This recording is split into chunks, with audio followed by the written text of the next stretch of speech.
ਦਰਸ਼ਕ ਬ੍ਰੇਕ ਤੋਂ ਬਾਅਦ ਤੁਹਾਡਾ ਸਭ ਦਾ ਨਿੱਘਾ ਸਵਾਗਤ ਹੈ। ਇਸ਼ੂ ਜੋ ਆਪਾਂ ਦੋਨੋਂ ਤੁਹਾਡੇ ਨਾਲ ਡਿਸਕਸ ਕੀਤੇ ਨੇ, ਆਈ ਹੋਪ ਤੁਹਾਨੂੰ ਪਸੰਦ ਆਏ ਹੋਣਗੇ। ਹੁਣ ਆਪਾਂ ਥਰਡ ਇਸ਼ੂ ਡਾਕਟਰ ਸਾਹਿਬ ਕੋਲ ਪੁੱਛਦੇ ਹਾਂ, ਔਰ ਜੋ ਬਾਕੀ ਆਪਾਂ ਤੁਹਾਡੀਆਂ ਲਿਖਤਾਂ ਨੇ, ਜੋ ਤੁਹਾਡੇ ਮੈਸੇਜ ਨੇ, ਕਮੈਂਟਸ ਨੇ, ਉਹ ਆਪਾਂ ਇਸੇ ਹੀ ਸੈਗਮੈਂਟ ਵਿੱਚ ਲਵਾਂਗੇ। ਤੁਸੀਂ ਸਾਡੇ ਨਾਲ ਇਸੇ ਤਰ੍ਹਾਂ ਜੁੜੇ ਰਹਿਣਾ। ਤੁਹਾਡਾ ਸਭ ਦਾ ਬਹੁਤ ਬਹੁਤ ਸ਼ੁਕਰੀਆ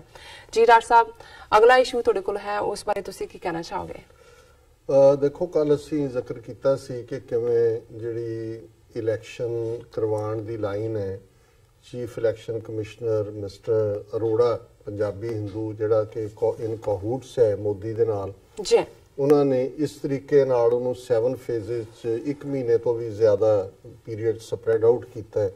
तां कि अपनी कन्वीनियंस दे लई वो जिवें भी उन्होंने मशीनां नूं हैक करना चाहण और लोगों के विच जिहड़ा कोई ना कोई वायलेंस पैदा करने की लाइन होए। क्योंकि ये गल सिर्फ असी तो चलो कल मैं अजे किसी होर दा देखिया नहीं सी इस ते कमेंट भी किसी ने, पर अज मैं जदों देखिया कि भी ईवन ट्रिब्यून ने भी अपने एडिटोरियल च कहा कि holes in poll schedule questions over 7 phase voting in West Bengal Bihar,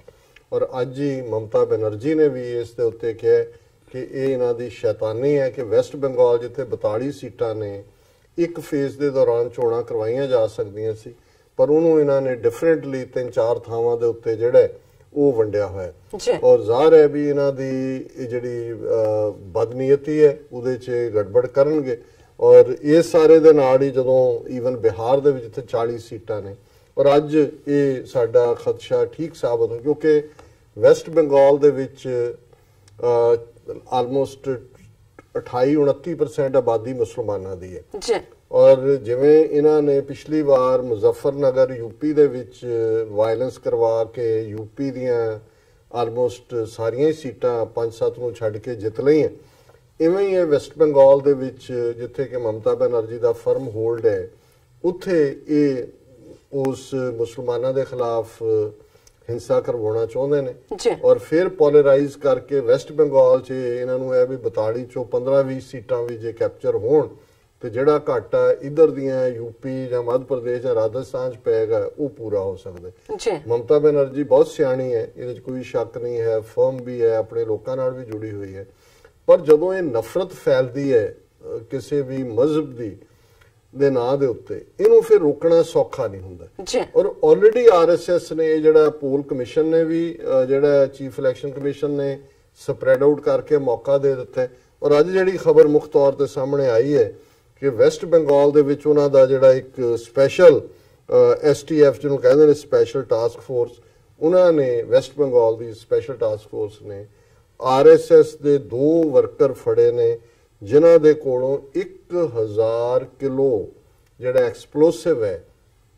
वो बरामद होया, जिहड़ा कि उन्होंने ये किया है। और ANI दी ये न्यूज़ है, West Bengal special task force 1000 kilogram of explosive substance potassium nitrate recovered in 27 gunny bags from 2 people, Inderjeet Bhui and Padmo Choran Day, travelling in a vehicle from Odisha to North 24 Pargana district in West Bengal today। कि ये उड़ीसा तो जा रहे सी waste Bengal के परगना जिले च, और 1000 kilo जिहड़ा इन्हां तो एक्सप्लोसिव फड़िया गया। दोनों RSS के बंदे ही ने, और जाहिर है कि भी ये उन्हां दी मुस्तैदी है वेस्ट बंगाल दी, और ममता बनर्जी ने उन्होंने सब नूं अलर्ट किया हुआ है कि भी कुछ ना कुछ इन्होंने करना है इलैक्शन जितण दे लई और पोलराइज करने दे लई। सो असीं समझदे हैं कि ये जिहड़ा सारी लाइन है ये इधर नूं ही जा रही है, और ये बिल्कुल इस वेले उन्हां दीयां सारियां इंस्टीट्यूशनस, वो सुप्रीम कोर्ट होए, वो CBI होए, चीफ इलैक्शन कमिशन होए, और बाकी तां पहला इनकम टैक्स होए, हुण जिथे इन्हां नूं लगता है कि भी हुण ममता बनर्जी का क्लोज IAS उहदे घर इनकम टैक्स का छापा पवाता है। इसी तरह होर थावां दे उत्ते मायावती दे क्लोज है एक IAS ऑफिसर उहदी पार्टी का रिटायर्ड, उहदे छापा पवा दिता है। सो कुल मिला के इन्हां ने जिहड़ा अमेरिकन इंटैलीजेंस चीफ ने सैनेट सब कमेटी के सामने कहा सी कि मोदी इलैक्शनां जितण दे लई जिहड़े हिंदू राष्ट्रवादी ने वो कोई ना कोई फिरकू वायलेंस करवा सकते हैं कम्यूनल, ਗੱਲ ਉਸ ਡਾਇਰੈਕਸ਼ਨ ਦੇ ਵਿੱਚ ਜਾ ਰਹੀ ਜੀ ਡਾਕਟਰ ਸਾਹਿਬ ਹੁਣ ਆਪਾਂ ਆਪਣੇ ਦਰਸ਼ਕਾਂ ਦੇ ਮੈਸੇਜ ਲੈਂਦੇ ਆ ਸਭ ਤੋਂ ਪਹਿਲਾਂ ਅਸੀਂ ਸਭ ਨੂੰ ਸਾਂਝੀ ਫਤਿਹ ਬੁਲਾਉਂਦੇ ਆ ਵਾਹਿਗੁਰੂ ਜੀ ਕਾ ਖਾਲਸਾ ਵਾਹਿਗੁਰੂ ਜੀ ਕੀ ਫਤਿਹ ਐਂਡ ਅਸਲਾਮ ਵਾਲੇਕਮ ਐਂਡ ਐਸ ਸੁਰਿੰਦਰ ਜੀ ਸਾਨੂੰ ਪਹਿਲੀ ਵੀਡੀਓ ਤੇ ਲਿਖਦੇ ਨੇ ਮੈਂ ਜਦੋਂ ਰਾਤ ਨੂੰ ਕੰਮ ਤੋਂ ਆਉਂਦਾ ਹਾਂ ਬੱਸ ਵਿੱਚ ਤੁਹਾਡਾ ਪ੍ਰੋਗਰਾਮ ਸੁਣਦਾ ਆਉਂਦਾ ਹਾਂ ਪ੍ਰੋਗਰਾਮ ਬਹੁਤ ਦਿਲਚਸਪ ਹੁੰਦਾ ਹੈ ਰੋਜ਼ ਕੁਝ ਨਵਾਂ ਸਿੱਖਣ ਨੂੰ ਮਿਲਦਾ ਹੈ ਕਈਆਂ ਨੂੰ ਤੁਹਾਡੀਆਂ ਗੱਲਾਂ ਦੀ ਬੜੀ ਤਕਲੀਫ ਹੁੰਦੀ ਹੈ ਇਸ ਪ੍ਰੋਗਰਾਮ ਦੀ ਕਾਮਯਾਬੀ ਦੀ ਪਛਾਣ ਹੈ ਵਾਹਿਗੁਰੂ ਕਾਮਯਾਬੀਆਂ ਬਖਸ਼ਦੇ ਰਹਿਣ ਅੱਗੇ ਜੀ ਅੱਗੇ ਸਾਨੂੰ ਮੈਸੇਜ ਆਇਆ ਨਾਦਰ ਸਦੀਕੀ ਜੀ ਦਾ ਇਹ ਲਿਖਦੇ ਨੇ ਸਲਾਮ ਡਾਕਟਰ ਸਾਹਿਬ ਐਂਡ ਬਾਜੀ Neelam Kaur ji I watch your program continuously. I appreciate your efforts, Dr. Saab. You have a good hand at analyzing analyzing things, especially related to South Asia. Dr. Saab, whenever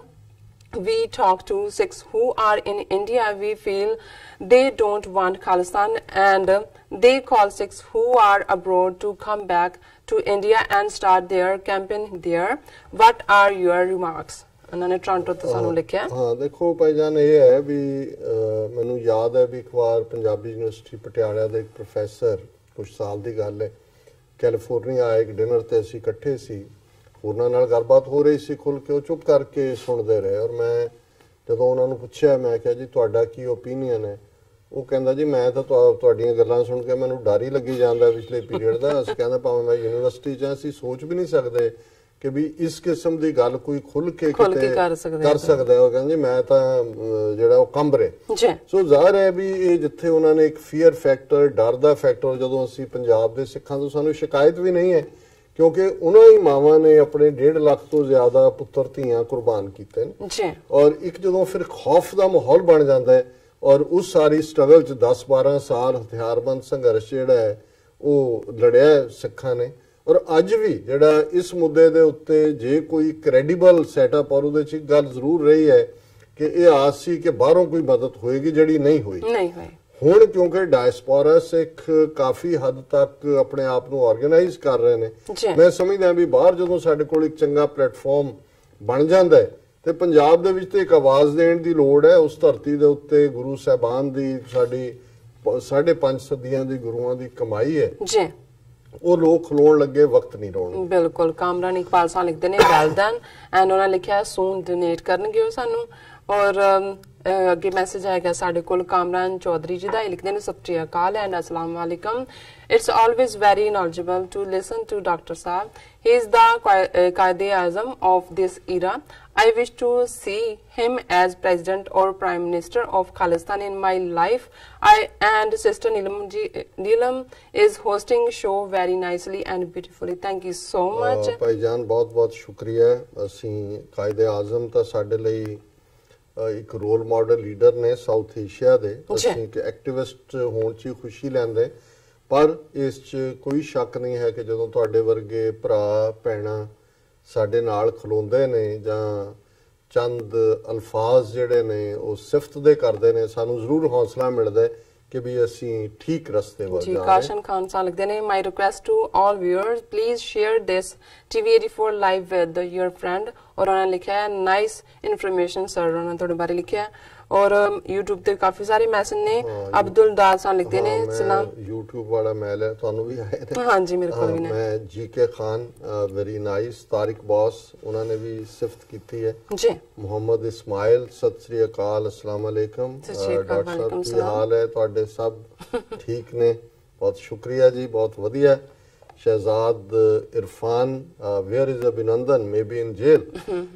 देखो मेरा ख्याल है उन्होंने वापस तो नहीं वो उड़ान ते लांदे मीडिया तो भी दूर कर दिता है और कोई जड़ा किते देखण सुनन च नहीं आया